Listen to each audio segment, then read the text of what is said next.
గత వారం రోజులుగా రాష్ట్రంలో సాగుతున్న రాజకీయ ఘటనలు, దిగజారుతున్న రాజకీయ విలువలకు, పెరుగుతున్న మతతత్వ ప్రమాదానికి సంకేతాలు. తిరుపతి లడ్డూ కల్తీపై సుప్రీంకోర్టు జోక్యంతో సీబీఐ ఏర్పాటు చేసిన సిట్ నివేదిక బహిరంగపరచకుండానే అధికార, ప్రధాన ప్రతిపక్ష పార్టీలు తమ స్వంత వ్యాఖ్యానాలకు పూనుకున్నాయి.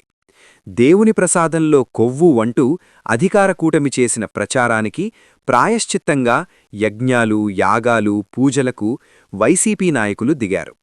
దీనికి పోటీగా లడ్డూ కల్తీ చేసిన వైసీపీ నేతలంటూ అనేక జిల్లాల్లో పేరు, ఊరు లేని బ్యానర్లు వెలిశాయి. పరస్పర విమర్శలతో మొదలై హద్దులు దాటిన వ్యక్తిగత విమర్శలకు చేరి దాడులకు, గృహదహనాల వరకు ఆ వివాదం విస్తరించింది. తిరుపతి లడ్డూ కోట్ల మంది ప్రజల విశ్వాసంతో ముడిపడిన సున్నితమైన అంశం. తమ విశ్వాసానికి తగ్గట్టుగా ప్రసాదం పవిత్రంగా ఉండాలని కోరుకుంటారు. అలాంటి లడ్డూలో ఆవు కొవ్వు, ఇతర జంతువుల కొవ్వులలాంటివి కలిశాయని ముఖ్యమంత్రి చెప్పడంతో తక్షణం నిజానిజాలు తేల్చి దోషులకు శిక్ష వేస్తాలని ఆశిస్తారు. ముఖ్యమంత్రి ఆరోపణ చేసిన కొద్ది రోజుల్లోనే ఉప ముఖ్యమంత్రి పవన్ కళ్యాణ్ హిందూ మతానికి అపచారం జరిగిందంటూ కనకదుర్గమ్మ గుడిమెట్లు కడిగారు. ఎలుకపోరు పిల్లి తీర్చినట్లుగా రాష్ట్రంలో మత విశ్వాసాల చుట్టూ రాజకీయ రగడ జరగడం తన మతతత్వ ఎజెండాకు తోడ్పడుతుందని బీజేపీ మరింత ఎగదోసింది. పాలకవర్గ పార్టీలకు చెందిన ముఖ్య నేతలు చేసిన తీవ్రమైన ఆరోపణ కాబట్టి సంబంధిత అధికార సంస్థల ద్వారా నేరాన్ని నిరూపించి నిందితులకు శిక్షపడేలా చేయడం ప్రభుత్వ బాధ్యత. అందుకోసం నియమించిన సిట్ నివేదిక ఆధారంగా చర్యలు తీసుకోవాలి. నివేదికలో ఏముందో ప్రకటించకుండానే మరో కమిటీ వేస్తామని ప్రభుత్వం ప్రకటించడం ఆశ్చర్యం. గురువారం జరిగిన అధికార కూటమి నేతల మీడియా సమావేశం చూస్తుంటే ఈ వివాదాన్ని ఇప్పట్లో ముగించేలా లేరు. ముఖ్యమంత్రి, ఉప ముఖ్యమంత్రి, బీజేపీ నాయకుడు మాట్లాడిన మాటలు మతవిద్వేషాన్ని మరింత పెంచేలా ఉండడం ఆందోళనకరం. అది కేవలం డబ్బు కక్కుర్తితో చేసింది కాదు. కల్తీ నెయ్యి వ్యవహారం తిరుమల ప్రతిష్టను దెబ్బతీసేందుకు జరిగిన కుట్ర అని, హిందూ మతంపై దాడి అని ముఖ్యమంత్రి ఆరోపించడం చాలా తీవ్రమైన అంశం. లడ్డూ వ్యవహార బాధ్యతను వెంకటేశ్వరస్వామే కూటమికి అప్పగించాడని ముఖ్యమంత్రి చెప్పినట్లు వార్తలు వచ్చాయి. ఇక నూతన సనాతనవాది పవన్ కళ్యాణ్ పక్కనున్న బీజేపీ నాయకుణ్ణి మించి మతతత్వాన్ని రెచ్చగొట్టే ప్రయత్నం చేశారు. గతంలో జరిగిన రామతీర్థం, అంతర్వేది, దుర్గగుడి విగ్రహాల విధ్వంసం, రథాలు కాలిపోవడం లాంటి విషయాలను ప్రస్తావించి ఇదంతా హిందూ మతాన్ని దెబ్బతీసి నిర్వీర్యం చేసేందుకు జరుగుతున్న కుట్ర అని ఆరోపించారు. ఈ అంశాన్ని బీజేపీ విస్తృతంగా ప్రజల్లోకి తీసుకువెళ్లాలని కూటమి నేతల సమావేశంలో ముఖ్యమంత్రి బీజేపీ నాయకుణ్ణి కోరినట్లు, అందుకు తగిన ఆదేశాలు తమ శాఖలకు ఇవ్వనున్నట్లు బీజేపీ రాష్ట్ర అధ్యక్షుడు చెప్పారట. ఈ వైఖరి తెలుగుదేశం, జనసేన పార్టీలకు ఆత్మహత్యా సదృశ్యంగా మారుతోంది. అధికార, ప్రతిపక్ష పార్టీల చర్యలు అంతిమంగా ఆర్ఎస్ఎస్, బీజేపీల మతతత్వ ఎజెండాకు తోడ్పడి మత సామరస్యానికి ప్రమాదంగా మారతాయి. కూటమి ప్రభుత్వం ఏర్పడి సుమారు 2 సంవత్సరాలు కావస్తోంది. తెలుగుదేశం, జనసేన పార్టీల మద్దతుతో కేంద్రంలో బీజేపీ అధికారాన్ని చెలాయిస్తోంది. డబుల్ ఇంజిన్ సర్కార్ నినాదంతో అధికారంలోకి వచ్చిన ఈ ప్రభుత్వం ఈ కాలంలో రాష్ట్రాభివృద్ధికి కేంద్రం నుండి అదనపు నిధులు ఏమైనా తెచ్చిందా అనే ప్రశ్న సహజంగానే ముందుకు వస్తోంది.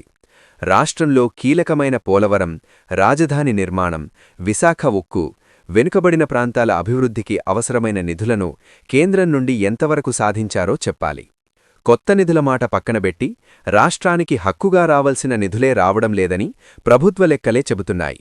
2025-26 ఆర్థిక సంవత్సరానికి కేంద్రం నుండి పన్నుల వాటా రూపంలో 40,807.28 కోట్లు రావలసి ఉండగా డిసెంబర్ వరకు వచ్చింది 28,846.67 కోట్లు.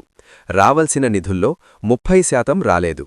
అలాగే గ్రాంట్ల రూపంలో రావలసిన రూపాయలు 32,284.40 కోట్లలో కేవలం రూపాయలు 8,771.67 కోట్లు, 27.17% మాత్రమే వచ్చాయి.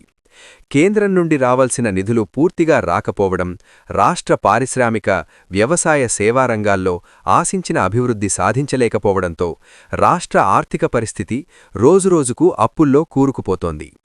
2025-26 సంవత్సరానికి రూపాయలు 33,185.97 కోట్ల లోటు ఉంటుందని బడ్జెట్లో అంచనా వేయగా 2025 డిసెంబర్ నాటికే రూపాయలు 60,480.55 కోట్ల లోటుకు చేరింది. ఈ సంవత్సరం 3.5 లక్షల కోట్లతో బడ్జెట్ ప్రతిపాదనలను రాష్ట్ర ప్రభుత్వం సిద్ధం చేస్తోంది. జాతీయ గ్రామీణ ఉపాధి హామీ చట్టాన్ని కేంద్ర ప్రభుత్వం రద్దు చేయడంతో రాష్ట్రానికి సుమారు 4,500 కోట్లు తగ్గిపోతాయి. ఈ సంవత్సరం కేంద్ర బడ్జెట్ రాష్ట్రాలకు ఇస్తున్న గ్రాంట్లను రద్దు చేసింది. దీనివల్ల రాష్ట్రానికి మరో రూపాయలు 15,000 కోట్లు తగ్గిపోతాయని అంచనా.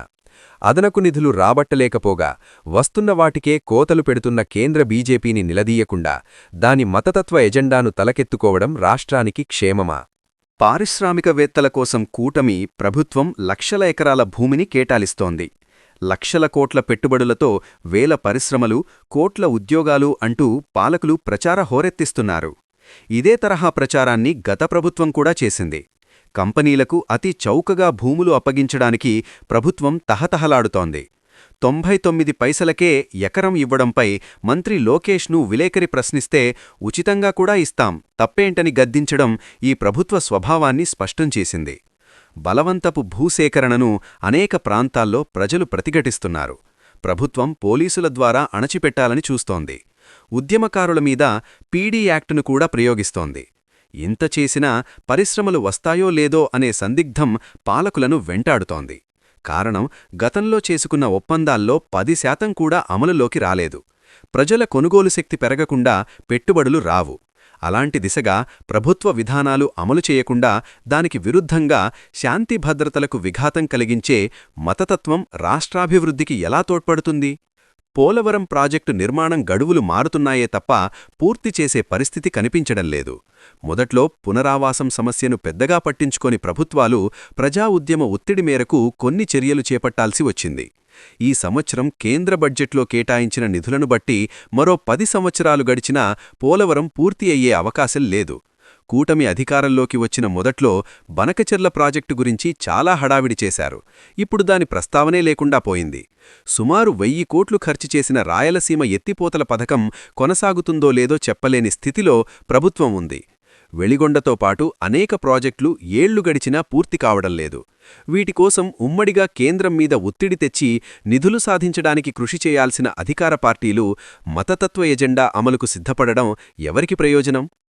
కేంద్ర అధికారాన్ని ఉపయోగించుకుని బీజేపీ, ఆర్ఎస్ఎస్ అనుబంధ సంస్థలు విస్తరించడానికి అనేక ప్రయత్నాలు చేస్తున్నాయి. వామపక్ష, ప్రజాతంత్ర ఉద్యమాల వారసత్వం, ప్రజా సాహిత్యం, కళలు మన రాష్ట్రంతో పాటు దక్షిణాది రాష్ట్రాల్లో మతతత్వ శక్తులకు ఇంతకాలం అడ్డుకట్టగా నిలుస్తున్నాయి. రాజకీయ ప్రయోజనాల కోసం మత విశ్వాసాలను పాలక, ప్రతిపక్ష పార్టీలు ఎవరు ఉపయోగించుకోవాలని చూసినా అంతిమంగా అవి ఆర్ఎస్ఎస్, బీజేపీ మతవిద్వేష రాజకీయాలకు తోడ్పడతాయి. రాష్ట్రంలో జరుగుతున్న మతవిద్వేష రాజకీయాలను లౌకిక, ప్రజాతంత్ర మేధావులు, రచయితలు, కళాకారులు ఐక్యంగా ప్రతిఘటించాలి. విలువలతో కూడిన రాజకీయాలను ప్రజలు బలపరచాలి.